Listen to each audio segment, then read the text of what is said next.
Hey, good evening, everybody. This is Brad Varnell of the Slight Edge Living YouTube channel, coming to you from Las Vegas, Nevada tonight. Today is day 8 of the 90-day gym challenge and the 90-day YouTube challenge. So, today marks weigh-in day. And, unfortunately, some things didn't go as planned. I was kind of surprised when I stepped on the scale today. I was actually 263.8. So somehow I managed to go to the gym 7 days in a row and eat roughly, I would say, I'm about 80% of the way excited about the way that I ate. I didn't eat perfect for the week, but I ate a heck of a lot better than I normally do, and in general, especially with working out 7 days last week, I expected to have a pretty nice number, and my wife was pretty surprised too. Both of us, in looking at me, were like, wow, I mean, I look to myself skinnier, and she feels the same way. So unfortunately, we made the mistake of not taking measurements back on the 21st when this all started. So we're going to learn from that, and we took all of our measurements today so that next week, no matter how much weight is gained or lost, we can kind of go by our measurements and see if, you know, how our progress is going. So yeah, I was going to say, you know, I don't know what happened. I don't know if I was bloated or what. You know, it ain't even that time of the month, so I got no reason to you know, that I can think of that I gained 0.8 pounds. But here's the measurements that we took so that we can kind of compare them to next week. And rather than trying to just read them to you, I think I'll just give you guys a hold up to the camera there so you can kind of see. No, a little bit maybe. And I can see a little bit, but not really much of it. Okay, I'll go ahead and read them off, no problem. So my neck is at 18.4 inches. Chest with my arms down and the band wrapped all around is 52.2. With my arms up and the band just going across the chest is 45.5. At the thickest part of my stomach around my belly button is 52.5. My hips below my belly are 45.5.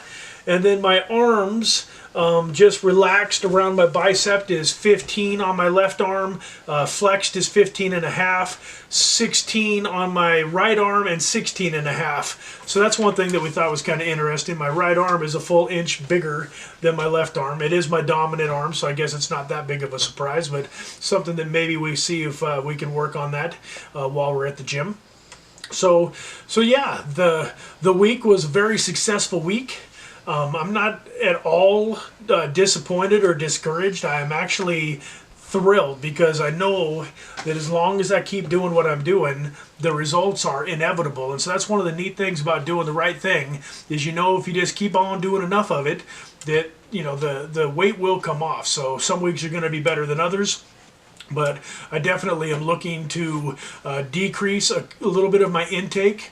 I have a tendency to eat a little bit late at night a lot of times, and so I'm going to try to cut that back and eat a little bit earlier before I go to bed. The intermittent fasting, the first few days, the person that I'm kind of listening to and that's getting me started on this program just kind of wanted me to write down when I ate and what time I ate, the last time that I ate, and stuff like that. So I actually haven't fully engaged in the intermittent fasting, but it's coming.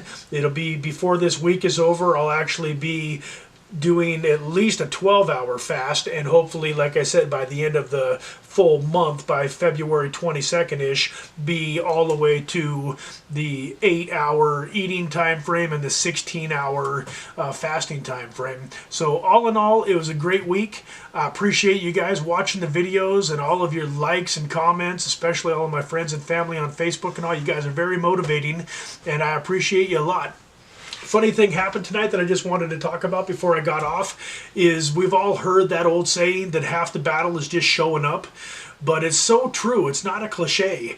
Today I got home from a work shift and a poker shift, played a little bit of 1-3 no limit at the Venetian tonight. That was fun. In fact, I'll tell you guys about one hand before we end the video. For my poker playing friends out there, you'll enjoy this hand.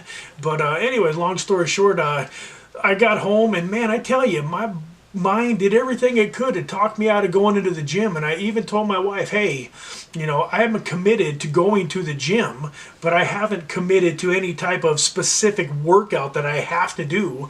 So, I mean, I'm almost halfway tempted to just go to the gym and, get on a treadmill for, 5 minutes or lift a couple of weights and then get out of there tonight. I'm technically going to the gym, which would be better than not going at all for sure. But anyways, I got dressed, I got down to the gym, I got on the treadmill, fully intending to not do a whole lot, and then I ended up hitting the treadmill for 30 minutes. It wasn't a huge workout, but it was a successful workout. I mean, I hit it hard. I didn't just, go along at 1 mile an hour. I kicked it up, was hitting it at 6 miles an hour for a couple of the minutes and, and getting some good cardio in. So it kind of goes back to my friend who said, if you want to get into shape, just do one push-up. Commit to one push-up.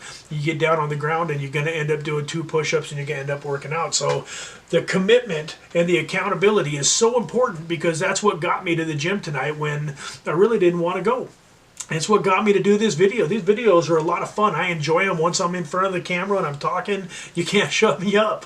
But a lot of times before the camera, before my camera gal, my wife hits the play button and lets me know I'm live, I'm just sitting here going, man, what am I going to say tonight? And I'm, if I hadn't committed to doing 90 days of videos straight, it would be the easiest thing in the world to take 2 or 3 or 4 days or a week off from getting in front of this camera, even though every time I'm finished with one, I'm glad that I did.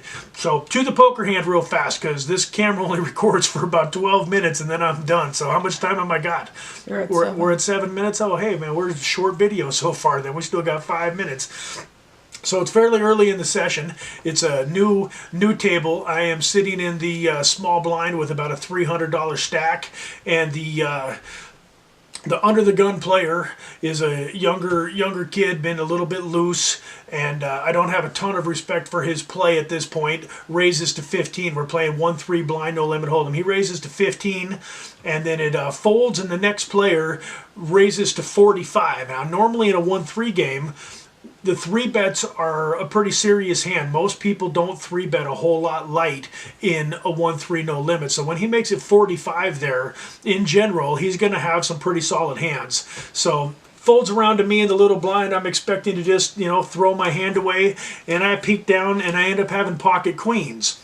For those of you that are into poker and know a little bit about poker, this is definitely not the funnest spot in the world. It's a great hand to look down at, but when you've had somebody raise to 15 and another person re-raise to 45, so often that $45 hand is aces or kings. And it's just it's a rough spot. You don't really want to just call with your queens out of position and letting the original $15 raiser into the pot. At the same time, if you re-raise at this point, most of the time you're either going to win the pot or you're going to end up getting it all in bad. At the same time, the gentleman that had raised to 45 didn't strike me as somebody that was a real solid, serious player. And after thinking about it for a minute, I just really believed that queens was too good of a hand to lay down. That I could be up against jacks or tens or ace king or a lot of hands that I was in pretty good shape against too. And I thought, if I'm going to be folding queens tonight, maybe I shouldn't be playing. So I put in the Cole 4-bet to 150. And the little blind folded, the original $15 raiser folded almost immediately, and then the other guy went into the tank. And he only had a couple $100 to start with, maybe just over 200, so he couldn't felt me. While he was thinking, I got happier and happier about my hand, because I knew that if he hadn't folded yet, that if he hadn't called yet, he didn't have aces or kings. So at this point, I started to think maybe he's got jacks or tens, and I actually want him to get all the money in. And eventually, after tanking and thinking about it for a couple of minutes, he folded ace king. He folded ace king face up, and I took down the pot. Wasn't a huge pot. you know, his 45, the other guy's 15, the big blind, you know, 3. So I picked up $63, but it was fun in the moment, and it gives you a little bit of insight into, you know, the kind of things that we think about when we are playing poker. So for those of you that already are poker players, hopefully you enjoyed that hand. For those of you that don't know a whole lot about poker, you know, maybe you'd be interested in getting to know a little bit more, and I'm going to definitely be talking about poker more on this channel. I'm looking forward to getting some recording equipment and some editing equipment so that I can actually take more video on my phone and then splice it into the YouTube video from home with an editing component so that you guys can see some of the sights and sounds and the fun things in Las Vegas. A lot of times it's not that hard to get away with taking a quick video of the hand at the table, depending on where you're playing and that type of thing. So anyways, folks, I really appreciate you. I thank you for being here, and I look forward. Next Monday will be another update Monday. The other one last thing, we didn't get to any before pictures yet. We do have the before pictures taken. We are looking at the editing software and figuring out how to get everything kind of edited into the video. So there will be some before pictures very soon that were taken when the challenge started. And with that, God bless you. Thanks for watching me, and have a good night.